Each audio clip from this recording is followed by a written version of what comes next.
The life support system is normal. There are no abnormalities. Object number 11 is ready for further activation.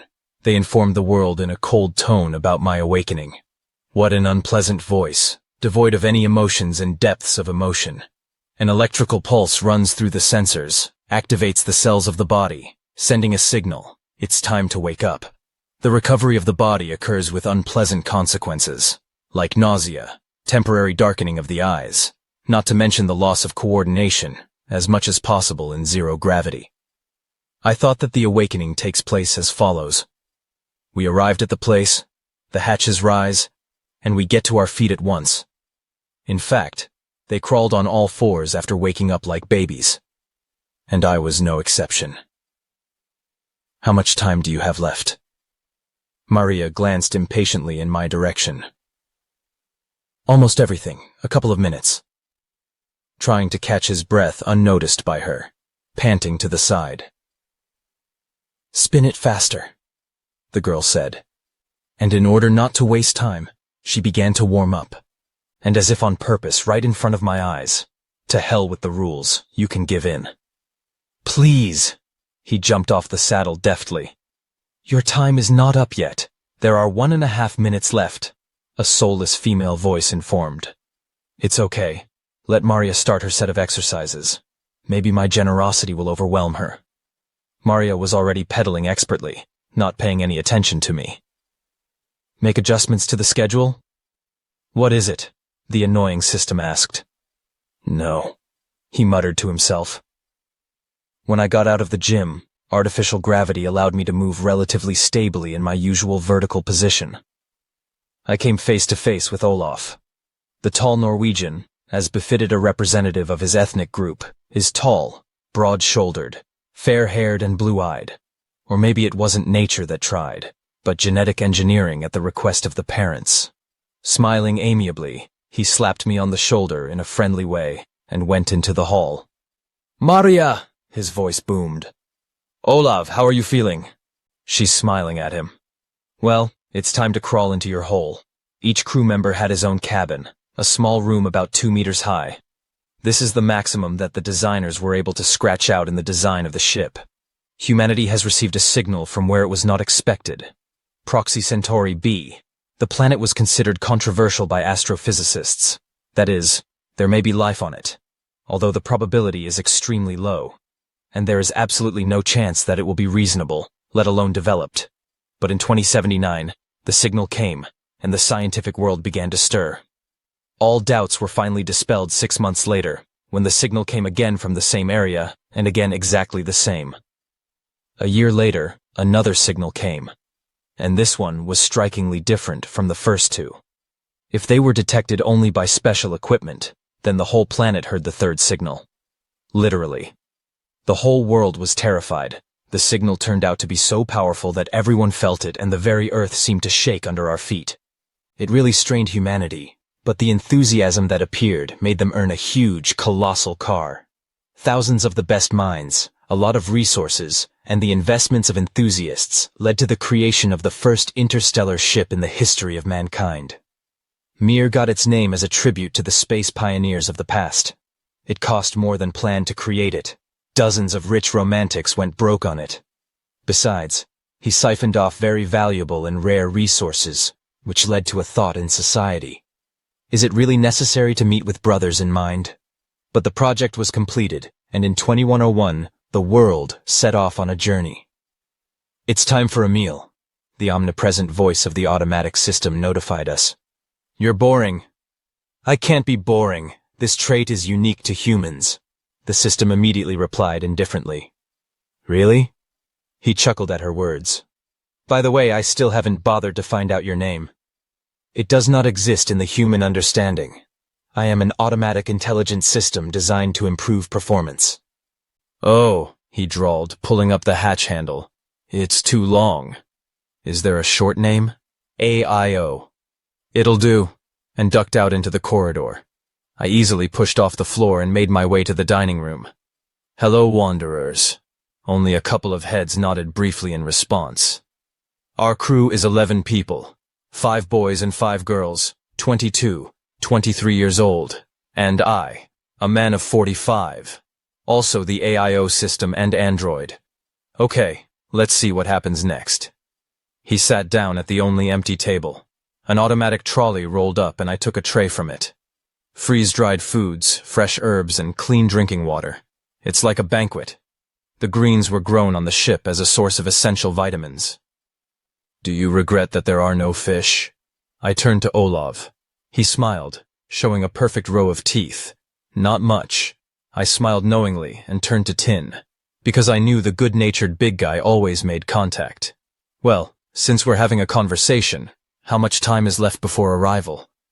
My question hung in the air. AIO, can you inform? There are 3 days left to reach the goal. So they're already in sight. 2 guys snorted in my direction. That's not true.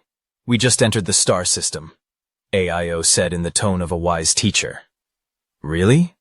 What about the signal? It's impossible. The reason? It is not possible to collect information at such a distance. Is the distance a problem? As you should have guessed. Wow, did sarcasm originate in artificial intelligence chips? Is distance a problem for the radio signal? I was stirring food from a tube of herbs with a spoon. Maybe it would taste better. Of course not. What about using artificial satellites of the planet that sent the signal? He popped the spoon into his mouth with a straight face. Yeah, it was really nasty, but you need to keep a victorious expression on your face.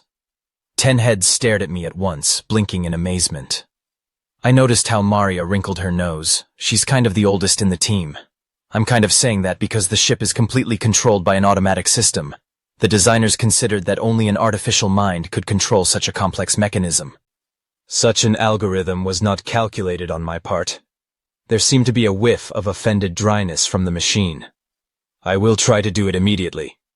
Olav applauded, while the others looked on sourly. My dear ones, it's time to realize that everything in genius is simple. This truth has been established since the earliest times of mankind. There's just a stick lying on the ground, pick it up and swing it, and a primitive man already has a weapon in his hands. Experience, you know, experience. And out-of-the-box thinking. They thought they were better than me, and with good reason.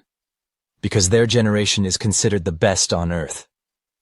I was born at a time when children were still being made the old-fashioned way, without regard to all sorts of tricks with genes during fetal development. Now the child can be cured of unwanted diseases even before he is born, and even to correct something in his appearance. That's how a whole generation of perfect children appeared.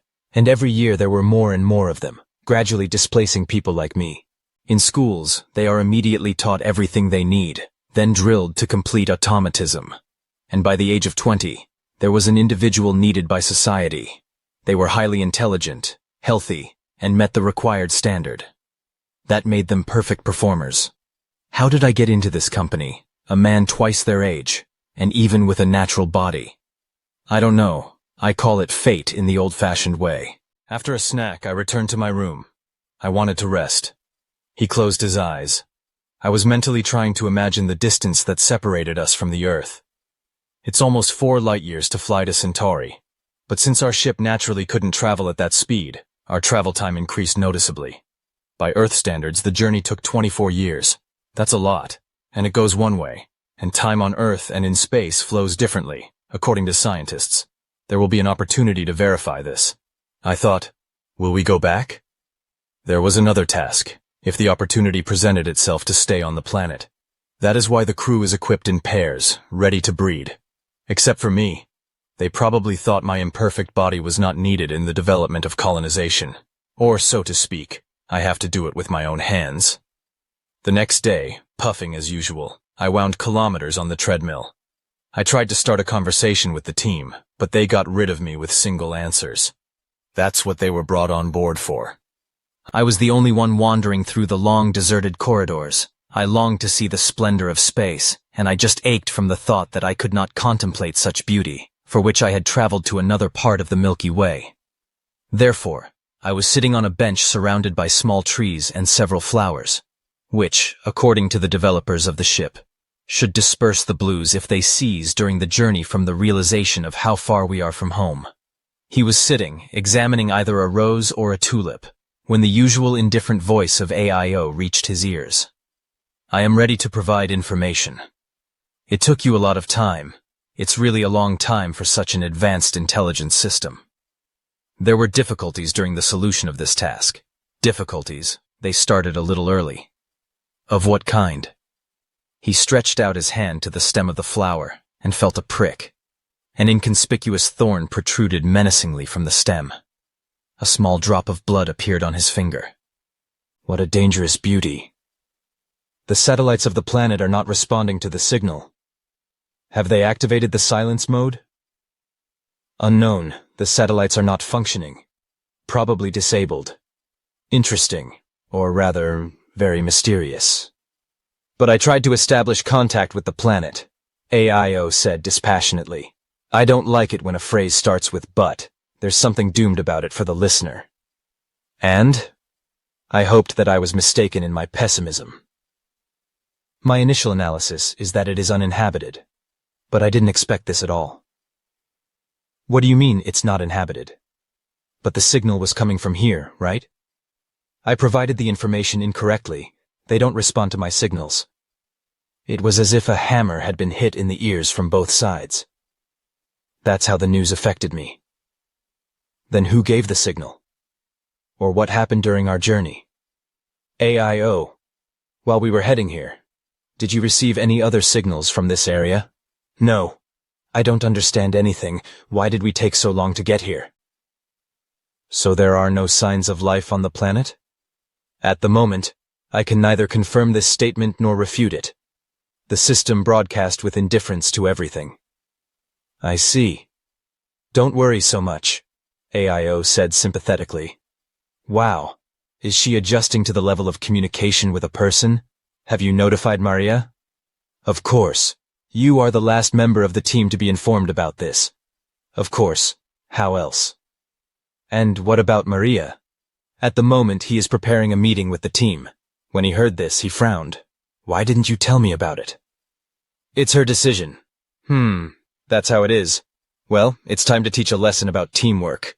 They weren't waiting for me when I entered the control center with an unperturbed look, and in the first few seconds it flashed across their concentrated faces. What should he do here? As if nothing had happened, he sat down in the chair at number 11. It was the only one empty, eloquently confirming the fact that the team is not assembled in full. Maria didn't even flinch at my appearance. Everyone is aware of what happened, so they will act based on the protocols. Even when I was late and skipped the introductory instructions, I understood perfectly well what protocol I was talking about. One of the plans suggested the following. If for some reason the planet is uninhabited, still achieve the goal and conduct research. That is, the expedition does not collapse in any case. This is strange, Jose said. Are the calculations correct? Yes.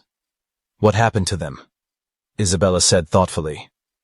Are there any signs of a catastrophe on the planet? For example, an asteroid impact? I can't confirm. Video surveillance is impossible. The AIO slowly provided information. The AIO believes that the planet is uninhabited. I decided to intervene in the discussion. Yes, I think so. AIO immediately responded. They would have responded to our signals, which I've been sending them regularly since we approached their star system. That makes sense. Olav nodded. Maybe those signals were a request for help, Raja suggested. No, Maki waved off. No one would ask for help from someone who is so far away. It makes no sense. I agree with her here. What other information can you provide? Henry ran a hand thoughtfully over his chin. Very little, only what is available at the moment. Maria resolutely stated. We will prepare for disembarkation. When will we arrive at the planet?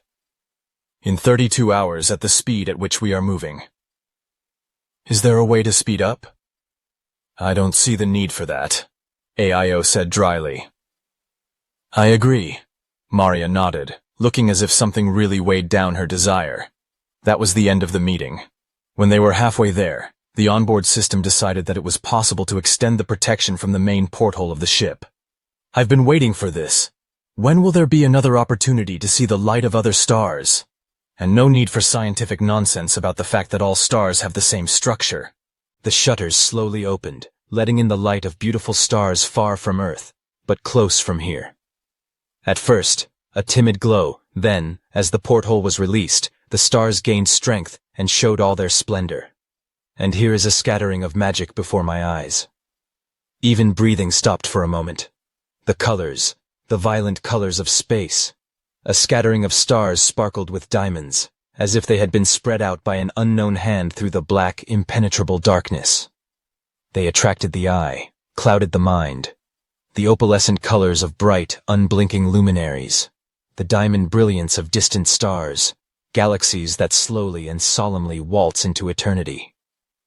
All this made the mind tremble with awe at the realization of how insignificant man was before the creation of the world. And rejoice. My wish is, after death, let my immortal spirit travel through the vast expanses of the universe. This is paradise. I leaned my forehead against the glass, watching how in one galaxy, here it is. Stretch out your hand and touch it. The glare of the stars flashes. We see them as they were millions of years ago. It took my breath away when I saw how slowly, barely noticeable to the eye, the galaxy was spinning somewhere where we would never get to, but where there were surely other intelligent beings. And they're also looking our way. In a dream, I sensed something was wrong. A powerful wave of energy passed through my body, causing every cell to tremble. The dream passed instantly. He jumped up. My head was buzzing from an incomprehensible noise in my ears. My heart was beating like a hammer, and the roar from its blows was shaking. Bang, bang sounded in my eardrums. Everything flashed in my eyes. Then it began to double, triple, and quadruple, until the clarity completely disappeared, and only some kind of bright spot floated before my eyes. The wave of energy grew. It became hot, unbearably scary. I wanted to run. The level of panic, coupled with the growing pain, rose to such a high that I couldn't stand it and screamed. And then everything was gone. Everything returned to normal. My heart calmed down, and my eyesight returned. My body was so weak that I had to make an effort to leave the room. I fell out through the open hatch, and the corridor was frighteningly dim. "AIO, what happened?" I croaked, barely hearing my own voice. She was silent. Where is the team? Why are there no other voices? Every cell in my body ached with unbearable pain, throbbing, making me feel an energy that came from nowhere and tried to tear me apart from the inside. "What's going on?" Fear gave me strength. He climbed the wall and hobbled down the corridor to the nearest hatch. I had barely reached it when it swung open, and Jose sprawled right in front of me. His eyes were wide open. His mouth was distorted by a soundless exclamation, and his body was writhing in ridiculous convulsions. Falling to his knees, he began to shake him, as if this could help. A long rumble, eerily similar to a groan, swept through the ship. I shouted with strength that came from nowhere. "I've already sent help to you," he says in a saving voice with a hint of indifference. "What happened?" "We are not able to provide information yet." Muffled footsteps were heard in the hallway, and an android appeared. "Werther will take Jose. Since he is in critical condition, you will have to get to the medical bay yourself. Can you handle it?" A phrase on duty, or she really cared about my fate. "I'll manage." And indeed, I felt that the sudden numbness was going away, freeing my body. Werther hoisted the astrophysicist onto his shoulder, and, without even glancing in my direction, strode away. Somehow, I got to the medical bay. The whole team is there. Only Olav and I are on our feet. "You need a stabilizing shot." Obediently, he put his hand under the automatic pistol that had injected him. She took action pretty quickly. Anyway, the noise in my head is gone. "What was that?" Olav just spread his hands in response to my question, while the others lay in layers in their capsules. "Are they all right?" "At the moment there are some physical problems. I recommend that they take a course of therapy." AIO spoke like a caring aunt. "How long will it take?" "Presumably from 2 to 3 days. It all depends on the body." "How much time is left before arrival?" "Just over 11 o'clock. Here are some more unforeseen circumstances." Why were he and I less exposed to this thing? Olav asked a sensible question. "I don't know." What was that? Powerful energy pulse. Is this a local star? I feel much better. I'm gathering information, and then I'll bring you up to date. AIO concluded the conversation in a cold tone. Maria moaned faintly. The others were lying like motionless logs. Would they really come to their senses in a couple of days? What are we going to do? Olav turned to me. There is no fear or confusion in his eyes. He was just waiting for the next command. First, let's catch our breath, and then we'll decide on the situation. But to be honest, I had no idea what we were going to do next, and what awaits us next. After an incomprehensible incident that almost killed the entire team, he returned to the cabin with caution. He lay down with his eyes closed. My head returned to normal, and I felt a slight pain in my body from time to time. So what is it? Did they really get hit by a supernova shockwave? Then the radiation causes an incredibly burning pain and fear. When I was under the influence of that burst of energy, I clearly felt hatred for myself. Yes, the very real hatred, the kind that longs for death. Nonsense, it flashed through my head. The most real nonsense. My instincts were shaking from the experience and foreboding. I couldn't sleep, so I let myself feel weak, swallowed a couple of pills to stabilize my sleep. And when consciousness was already gently wrapping a sleepy blanket, an afterthought flashed through my head. 2 pills at once were in vain, and he fell into a saving, serene void. Wake up, AIO's voice demanded in my ears. If you had hands, would you shake me? Before I even had time to open my eyes, I muttered to her. Of course, honey. Wow, that made me wake up in an instant. How's the team? The first thing I asked was, barely having time to open my eyes. It's fine. They demanded that I let them out of the medical bay. You went for it? I thought you said it would take a couple of days to recover.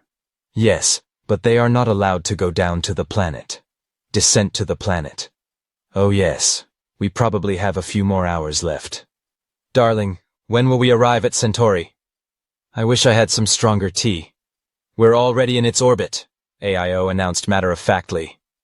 This news literally made me soar to the ceiling. How long had I been asleep? 33 hours. Wow. And now that you're worried, you should worry about something else. AIO, is the planet inhabited? No. A sigh of chagrin. Damn, did the scientists make a mistake in their calculations, and we were carried away in the wrong direction. The planet is dead. AIO's voice came to my ears. What do you mean, dead? He raised his head up in disbelief, as if he could see AIO's face. Apparently, the civilization on this planet died as a result of a catastrophe. How? All at once? What is the team doing now? In general, I wasn't surprised when I got to the main porthole and saw the whole team assembled.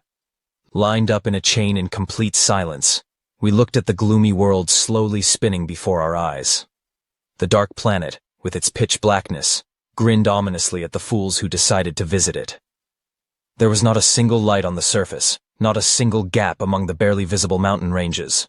Only a pile of boulders near the planet itself, bound by its gravity, obediently followed her uncomplaining servants. And the signal was definitely coming from here? I questioned the calculations of scientists. Yes, all 3, Jose said shortly.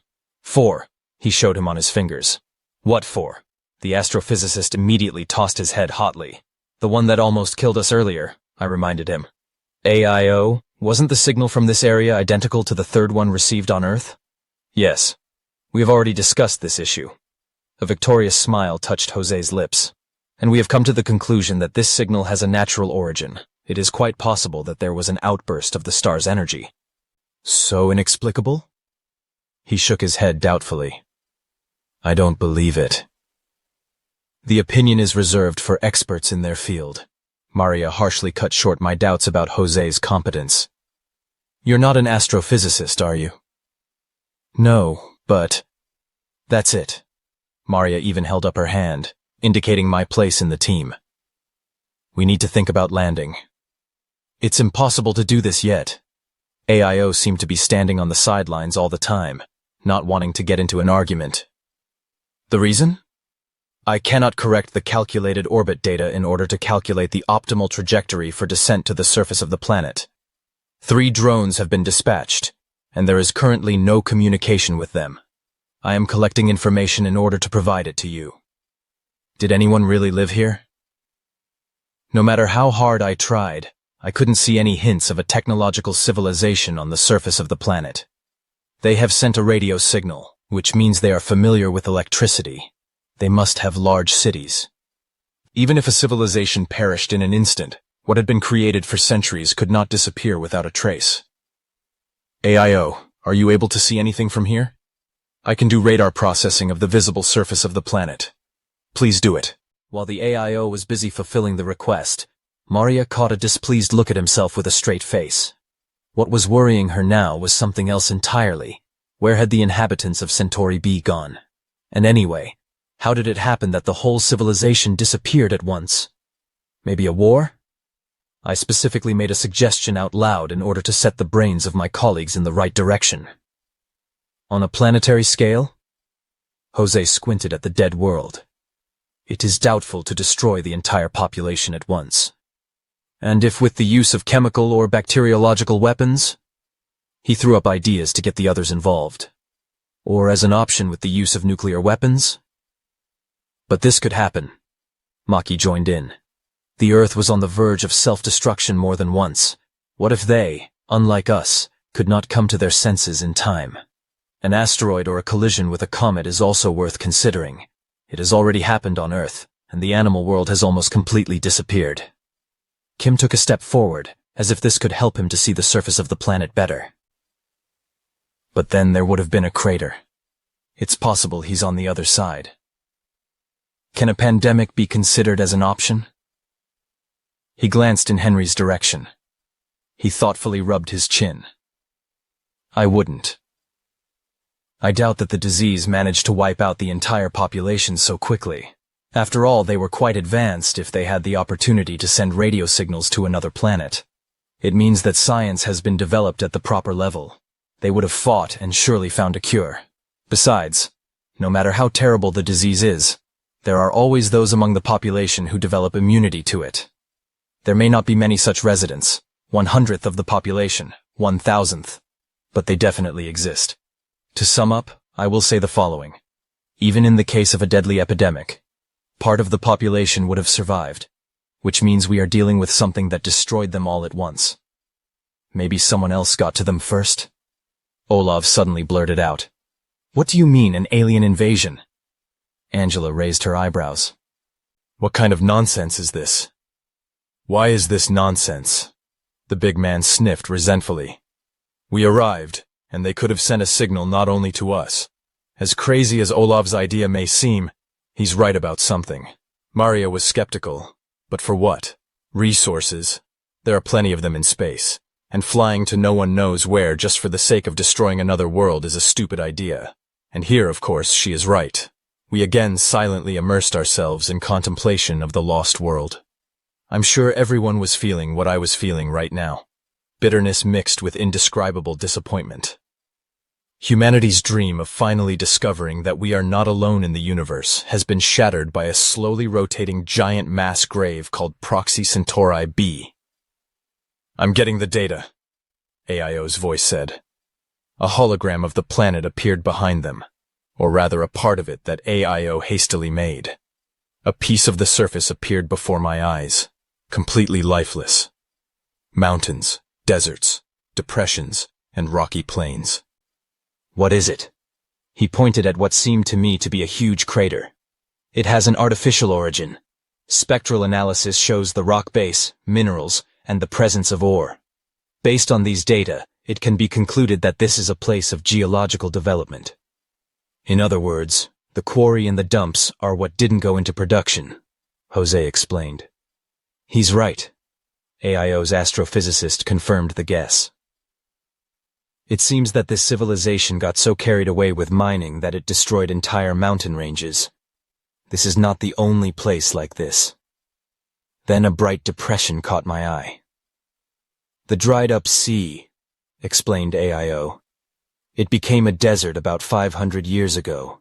The ruined mountains, the dried-up sea. The locals obviously didn't stand on ceremony with the planet when they needed something. However, we humans are not far away from them. You know what I don't see here, the trees. Where are the forests, or what's left of them? Maki said. And really, where? I found only remnants of them in the soil of the planet. I wonder what they were breathing then. Jose rubbed the bridge of his nose. Give me an analysis of the atmosphere, the AIO rudely demanded. The requirement is not feasible. Metallic notes cut through AIO's words. Why? Proxima Centauri has no atmosphere as such. And that was a surprise. How? Jose couldn't believe his ears. At all? Just like on our moon, does AIO have such a designation in algorithms as sarcasm? At the moment, this is all the information I can provide. If the data is updated, I will notify you. Deciding that he shouldn't just stand there and stare at the lifeless planet, he returned to his cabin. The ubiquitous AIO spoke up. Do you know how you got on this expedition? Selected by drawing lots. I analyzed the data of all the participants, and you turned out to have the highest percentage of time spent in space. I've been to many asteroids. And there is also the following information in your questionnaire. Approaches to the task are different from the standard. I found this to be a necessary quality of your characterization. Wow, you've got a crush on me. More precisely, I appreciated it. It warms my soul. By the way, what kind of energy release was that? You heard the answer. I want to know your opinion. My assumptions are rejected. Raja, Jose, and Kim found them wrong. More details. The ejection was recorded from Centauri. I continued to think about the planet, which I liked less and less by the second. But scientists said that such a thing is impossible, and that the ejection could only be from a star. What didn't happen? Exactly. And by the way, it coincided with the third signal that the Earth received. This news made me wary. Is it decipherable? No. So, the planet transmitted a radio signal?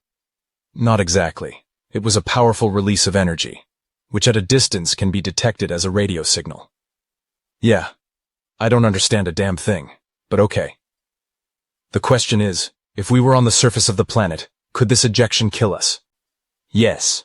And yet, AIO continued. As we began to approach Centauri, it accelerated. I don't understand. The planet began to move faster. Is that possible? In principle, no. In response to my remark, Jose stated that we don't know much about the structure of the local star system, and that it is quite possible that such a movement is possible at certain stages of the orbit. Don't you think so? Exactly. And when approaching it, the following happened. Everything that was near Centauri began to move in our direction. In fact, we were bombed and barely managed to avoid many collisions. My head is ready to burst from what I've heard. How? What? A fleeing planet and even throwing rocks at us? Is this even possible? If the poles of the planet changed instantly, then there would be enough energy to push the bodies out of orbit. So this is impossible by itself?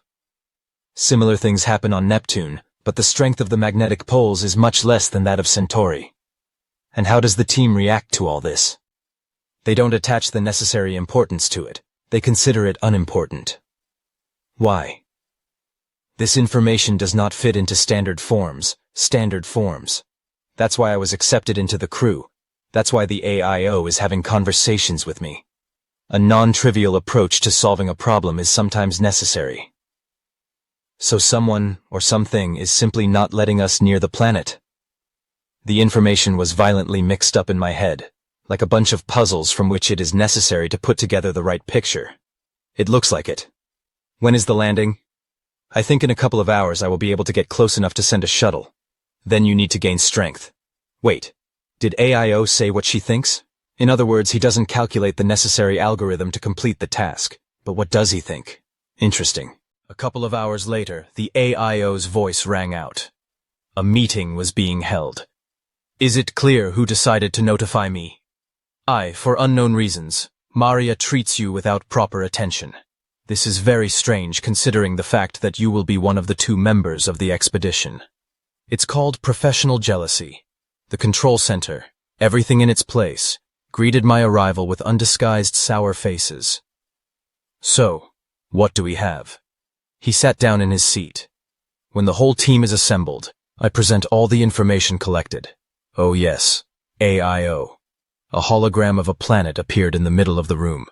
As expected, there is nothing on its surface that could shed light on what happened, as well as the complete absence of traces of a technically advanced civilization. But the attention was attracted by a lot of spots on its surface. Huge, randomly scattered. It was as if the planet had contracted smallpox, or as if a surgeon had cut out the festering boils on her body. There are absolutely no traces of vital activity of even the simplest organisms. No cities have been found, but destroyed machinery is present. At least something. Jose's voice involuntarily escaped. At the moment we are as close to the planet as possible if necessary. I recommend conducting an expedition in the coming hours. As the planet's motion accelerates, we are extremely vulnerable to radiation coming from the star. What do you mean, vulnerable? Surprise appeared on Jose's face. Orbit Centauri. In the center of the table appeared a model of a star system, 2 large planets and 3 about the size of the Earth. Our goal is the second from the local star. AIO has deduced the trajectory of Centauri. Kim, looking at this, leaned forward a little, carefully peering at the laid lines. Is AIO the orbit that Centauri is supposed to be in? Kim sounded doubtful. Yes. Output the calculated data obtained on Earth. Immediately, other lines appeared in the hologram, and the duplicate of Centauri circled along a different trajectory. Kim and Raja exchanged glances, and I didn't like that right away. I see now, the astrophysicist said slowly. What do you understand? I don't understand a damn thing. The 2 orbits were only slightly out of alignment. The axis of inclination has also been changed. Jose even got up from his seat. They didn't have a chance. I coughed delicately, making it clear that I needed to share the information. More details, Maria demanded, glancing gratefully in her direction. The orbit that scientists have calculated on Earth is located in the so-called comfort zone, where there is the necessary thermal regime, liquid water, and, most importantly, the atmosphere. This orbit, Jose held out his hand, pointing to the path that Centauri was currently drifting, is not habitable. Besides, the planet's axis of inclination has changed, Kim added. Almost 10 degrees. It turns out that something pushed the planet out of its orbit and tore off the atmosphere from it, and all the air flew into space at once. Not to mention that the changes in the orbit and the axis of rotation weakened the radiation resistance of the magnetic poles. That is, either of these 2 changes is detrimental to all life on any planet. And they've got a double here all at once. I didn't believe in such coincidences. That is, they were not going to leave any chances for survival to the locals. They watched in silence as 2 holograms of the same planet slowly circled over the table. Could it have been a comet or an asteroid? I asked the question that was already on everyone's tongue. How strong would a comet or asteroid impact have to be in order for it to move the planet out of orbit? Incredible. And, damn, who taught AIO to make a spectacular pause? According to my calculations, the planet would face an imminent collapse, complete destruction. So the planet would have turned into a pile of rubble. He drummed his fingers on the table, thinking. Exactly. Any other options? Missing. Have you decided on an expedition? Before he could open his mouth, Maria answered for everyone. Yes. Then there is the only place at the moment where it is worth disembarking. One of the drones will find the preserved building. Well, whether it's scary or stupid, but the excitement of the explorer has already taken its toll. I wanted to go down to this planet. The shuttle separated from the ship and smoothly went down. As they approached the surface, an alarming AIO voice was heard. Attention! The gravity of the planet is increasing significantly. What does that mean? The fact that in a few hours the ship may not be able to leave the orbit of Centauri. The ship will be pulled towards the planet and eventually crash onto it. And he would die, he thought. This planet is determined to kill. The shuttle shook noticeably. We are in place. Go ahead, Olav growled excitedly. We stepped onto the surface. This is the long-awaited moment. For the first time, A person walks on another planet, in another star system. But there was no feeling of joy. But anxiety was rapidly growing. Fear of something is unclear. Getting into the buggy, they rushed towards the discovered building. The door seemed monolithic, without a single flaw. Olaf grabbed a plasma cutter. "Let's go." The metal gave way, and I breathed a sigh of relief. And then it seemed to me that in the distance, a green light flashed over the undulating mountains. More precisely, a green shimmer swept through the mountains themselves. I switched the frequency so that only she could hear me. "AIO, did you see that?" "Yes. The manifestation of energy on the surface of the planet." A treacherous tremor seized me. "I advise you to hurry up." "That's it," Olaf shouted. "Damn it! Is it really just the two of us who feels what's going on here?" We stepped into the cut passage. Drones scurried everywhere. Werther turned on the searchlight. It is a cone-shaped building, divided into tiers, and the tiers into sections. There was a small pyramid in the middle, made out of well-hewn stone blocks. There were vessels on it. Werther went up to them and lit it up. I am an android, and I lack the quality of curiosity. "Then I order you to take him." Werther reached out and took one of the jars, which slipped out, fell to the floor, and broke, raising a pile of dust. "What is it?" Olaf looked around. "Isn't it clear? This is a crypt." Yes, that's right. It was a crypt, where, apparently, worthy representatives of a lost civilization were buried. "I found the remains." Werther illuminated them. On the other side of the pyramid, bones lay on the floor, covered with remnants of dried skin. "And that's all that's left of those who sent us the signal?" "They were humanoids." He was writing and drawing something here. Olaf leaned forward a little, examining the scribbles on the floor under the spotlight.